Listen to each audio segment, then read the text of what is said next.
They ripped my dress, poured champagne over my head, laughed as I stood there soaking wet and humiliated in front of everyone. The billionaire's sister said I was trash who didn't belong there, but when my husband walked in and made one phone call, her entire world came crashing down. This is not just a revenge story. This is about justice. What happened to me that night changed everything. If you love watching bullies get destroyed, stay until the very end because this revenge is epic. Hit subscribe right now and turn on that notification bell because you do not want to miss stories like this. My name is Emma, and I'm a kindergarten teacher. Nothing fancy, nothing glamorous, just a woman who loves working with children and believes in the simple things in life. I've been married to Daniel for 3 years now, though we've been together for 7. Tonight was supposed to be special. It was our wedding anniversary, and Daniel had asked me to meet him at the Grandview Hotel, the most expensive and luxurious hotel in the entire city. I'll be honest, I was nervous. I'd never been to a place like that before. The Grandview was where celebrities stayed, where business moguls closed million-dollar deals, where everything sparkled with wealth and privilege. But Daniel insisted, and I wanted to make him happy. Lately he'd been so busy, working late almost every night, and I worried that we were drifting apart. This dinner felt important, like maybe it would bring us back together. I spent hours getting ready, choosing my best dress, a pale yellow sundress I'd bought on sale 6 months ago. It wasn't designer, but it was pretty and made me feel good. I wore my mother's silver necklace, the only piece of expensive jewelry I owned. She'd passed away 2 years ago, and wearing it always made me feel like she was still with me somehow. I looked at myself in the mirror before leaving and tried to convince myself that I belonged there, that I was good enough for a place like the Grandview. But the moment I walked into that hotel bar, every bit of confidence I'd built up evaporated. The place was stunning, crystal chandeliers, marble floors, and everywhere I looked, people were dripping in designer clothes and diamonds. Women in silk dresses that probably cost more than my monthly salary. Men in suits so perfectly tailored they looked like they'd stepped out of a fashion magazine. And then there was me, clutching my simple purse, feeling like an imposter. I found a seat at the bar and ordered a sparkling water. I was too nervous to order anything else, and besides, everything on the menu looked ridiculously expensive. The young bartender gave me this look, not quite judgmental, but close, and I felt my cheeks burn. I checked my phone. Daniel had texted that he was running 20 minutes late. My stomach knotted with anxiety. 20 minutes of sitting here alone, surrounded by people who clearly belonged while I so obviously didn't. That's when they walked in. 3 women entered the bar like they owned it, and for all I know, maybe they did. The one in the middle was impossible to miss. She was wearing a red designer dress that hugged every curve. Her wrists were stacked with gold bracelets, and diamonds hung from her ears and neck like she'd raided a jewelry store. Her 2 friends flanked her like attendants. One was a blonde with that severe, pulled-back look that screamed money, and the other was younger, constantly on her phone, filming everything like she was some kind of influencer. They were loud, demanding. The woman in red, I'd later learn her name was Catherine, snapped her fingers at the bartender and ordered 3 bottles of their most expensive champagne. "We're celebrating," she announced to everyone and no one. "My brother just closed a $500 million deal." Her voice dripped with pride and entitlement. Her friends squealed and congratulated her like she'd done something herself. I tried to make myself smaller, hoping they wouldn't notice me. But it was like the universe had other plans. The influencer friend, Monica, noticed me first. I caught her pointing her phone in my direction, whispering to the blonde, "Patricia." They both looked at me and started giggling. My face burned, but I kept my eyes down, pretending to be very interested in my phone. Then Catherine's voice rang out, loud and clear. "Oh my God, is there a charity event tonight I didn't know about?" Her friends burst out laughing. People around us started turning to look. I wanted to disappear, to melt into the floor and cease to exist. Catherine wasn't done. Seriously, did someone let the cleaning staff sit at the bar? My hands were shaking. I kept my head down, praying they'd get bored and leave me alone. But women like Catherine don't get bored. They get emboldened by silence. I heard her heels clicking on the marble floor, getting closer. Then she was right beside me, champagne glass in hand, looking me up and down like I was something unpleasant she'd found on the bottom of her shoe. "Honey, are you lost?" she said, her voice dripping with false sweetness. "The thrift store is 3 blocks down." I looked up at her, trying to keep my voice steady. "I'm waiting for my husband." She reached over and picked up my phone from the bar, looking at my wallpaper, a photo of Daniel and me from our wedding day, both of us laughing, so happy. She studied it with exaggerated concentration, then burst out laughing. "This is your husband? Girl, if he loved you, he wouldn't make you wait alone looking like that." Patricia appeared on my other side. "That dress is from last season's clearance rack at Marshall's, isn't it?" Monica was filming the whole thing, giggling behind her phone. I felt like an animal in a zoo, something to be mocked and recorded for entertainment. Then Catherine grabbed my hand. I tried to pull away, but she held tight, examining my wedding ring with theatrical disgust. "Oh, sweetie, is that even a real diamond? That's cubic zirconia." I yanked my hand back. "It belonged to his grandmother." "It means everything to me." Catherine's laugh was cruel. "His grandmother was poor too, I see.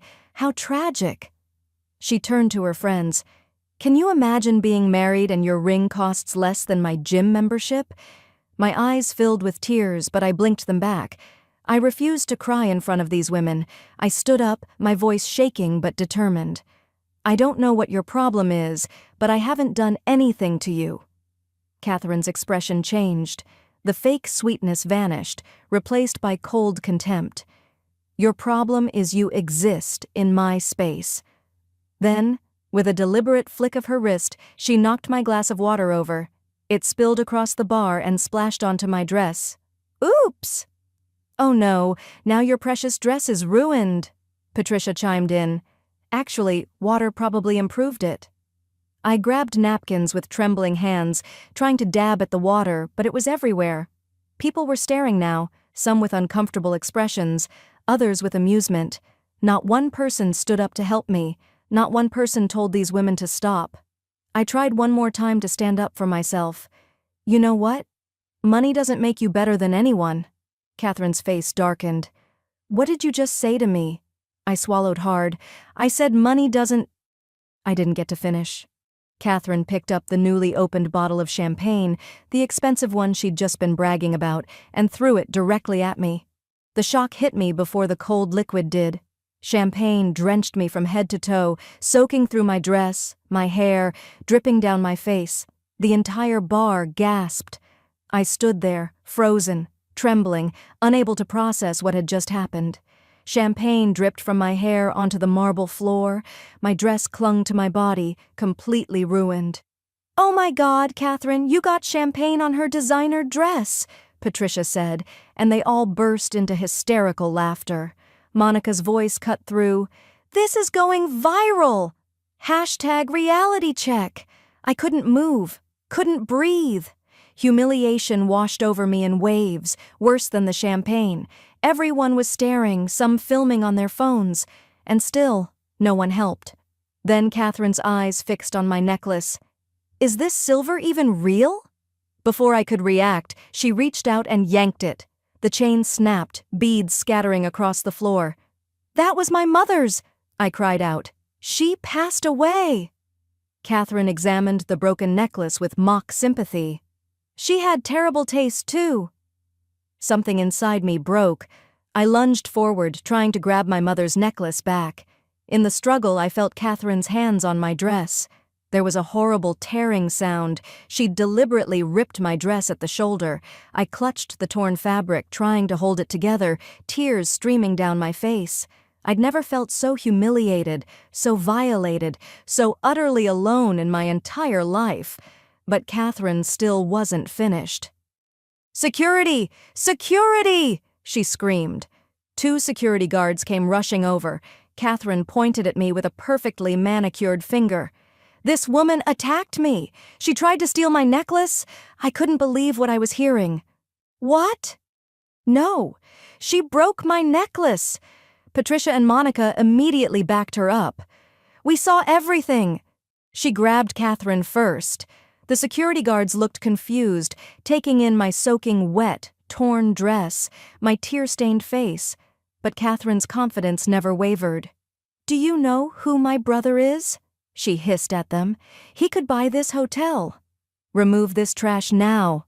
I was sobbing, unable to form words. Monica was posting something on her phone, probably that video, probably with some horrible caption about me. The security guards moved toward me, asking me to leave. I looked around desperately. Everyone was watching. No one was helping. I was about to be thrown out like garbage, and there was nothing I could do about it. That's when I heard the doors open. The sound of confident footsteps made everyone turn. The entire atmosphere of the bar shifted in an instant. Staff members straightened up. Conversations stopped mid-sentence. Daniel walked in. My husband was tall and handsome, but it wasn't just that. It was the way he carried himself, the way people automatically moved out of his path. He was wearing an impeccable charcoal suit, and behind him were 3 men in similar attire, his lawyers and security team. Even the general manager came rushing over, nervous and attentive. Daniel's eyes scanned the room until they found me. I watched his expression change from concern to confusion to absolute fury. His jaw clenched, his hands curled into fists at his sides. He crossed the bar in long strides, the crowd parting before him like water. When he reached me, he saw everything: the champagne-soaked dress, the torn shoulder, my mother's broken necklace in my shaking hands, my tear-stained face.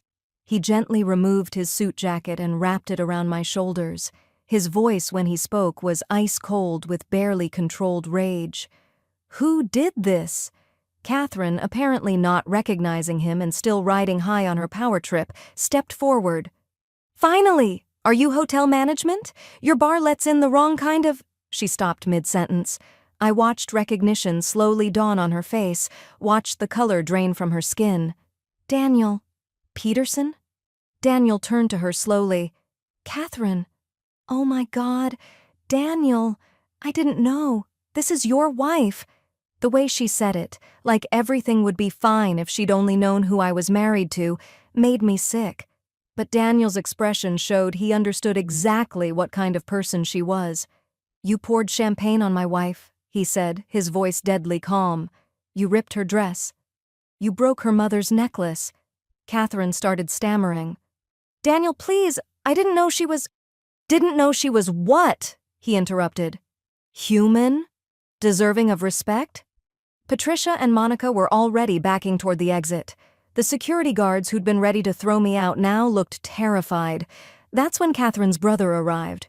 Gregory Anderson rushed into the bar, clearly having been summoned by someone. "Catherine, what the hell did you—" He saw Daniel and stopped dead. "Mr. Peterson—" I heard there was an incident. Oh no. He looked at me, then at his sister, and I watched him put the pieces together. Horror and fury crossed his face in equal measure. "Please tell me my sister didn't—" Gregory started. "Your sister just assaulted my wife," Daniel said quietly, "in front of 50 witnesses." Gregory turned to Catherine, his voice shaking with rage. "Do you have any idea what you've done?" Catherine tried to play innocent. "Gregory, she was just some nobody—" "That nobody is married to Daniel Peterson," Gregory exploded. "The man who controls 60% of our business deals." I watched Catherine's face as the full weight of her mistake hit her. "But you never mentioned— I didn't know." Daniel's voice cut through. "So you only show respect to people when you know they're rich?" That tells me everything. Gregory wasn't done. "You've been living off my money, acting like you built something, and you just destroyed my biggest business relationship." Catherine tried to touch Daniel's arm, her voice pleading. "Daniel, please, we can fix this." Daniel stepped back. "Don't touch me. You're not worthy of cleaning my wife's shoes." Then Daniel pulled out his phone and made a call that would change everything. "Jonathan, it's Peterson. Pull all contracts with Anderson Industries, effective immediately." Gregory's face went white. "Daniel, please, that's 40% of my company's revenue. Your sister is a reflection of your family's values, Daniel said coldly. I don't do business with people who lack basic humanity. Catherine grabbed her brother's arm. Gregory, do something! Gregory shook her off. You did this to yourself. But Daniel wasn't finished. He addressed the entire bar. Everyone here tonight witnessed assault and attempted theft. He pointed at Monica. You filmed it? Perfect. Send that footage to my lawyers. Monica's face went pale. I deleted it. Nothing is ever deleted, Daniel said. My team will retrieve it. You'll be hearing from my attorneys. Monica and Patricia literally ran out of the bar. The hotel general manager approached Daniel nervously. Mr. Peterson, I sincerely apologize. I had no idea your wife was— That's the problem, Daniel interrupted. You only care now because you know who I am. My wife was assaulted in your establishment. Your security tried to remove her. Sir, we will handle this immediately. Too late. I'm buying this hotel, and you're fired. The manager's face drained of all color. Sir, you can't. I own the parent company that owns this chain, Daniel said. He pulled out his phone again. Mark, buy Grandview hotels. All of them. Yes, tonight. Catherine fell to her knees, mascara running down her face. Please, Daniel, I'm sorry. I'll do anything. I finally found my voice. It came out stronger than I expected. I don't want your apology. You showed everyone who you really are. Please, Catherine begged. My brother will disown me. I'll have nothing. Daniel looked down at her without an ounce of sympathy. You should have thought about that before you poured champagne on someone you thought was beneath you. Gregory's voice was cold. You're cut off, Catherine. No more allowance, no more credit cards, no more using my name. You can't do this. I'm your sister. You humiliated our family, Gregory said. You're on your own. Then Daniel did something I'll never forget. He turned to face everyone in the bar, and his voice rang out clear and strong. You all stood by and watched my wife be abused. Want to know who she is? He looked at me with such love and pride. This woman worked 3 jobs to put me through business school.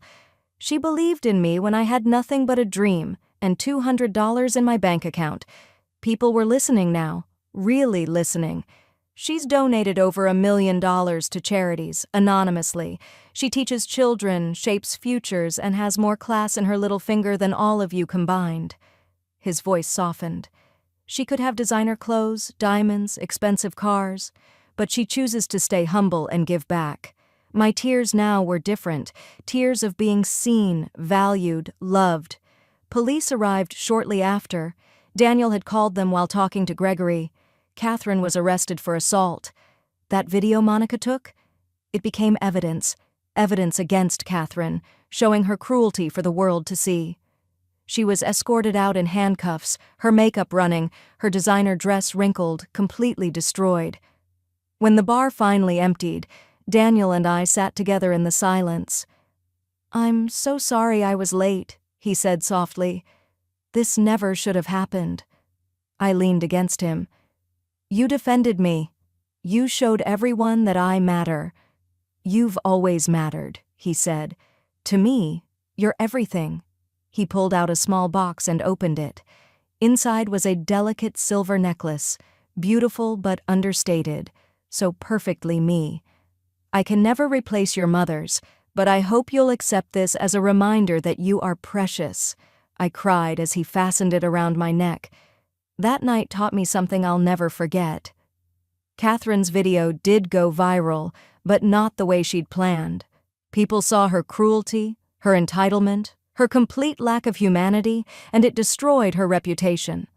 Gregory's company lost millions, but he rebuilt without her.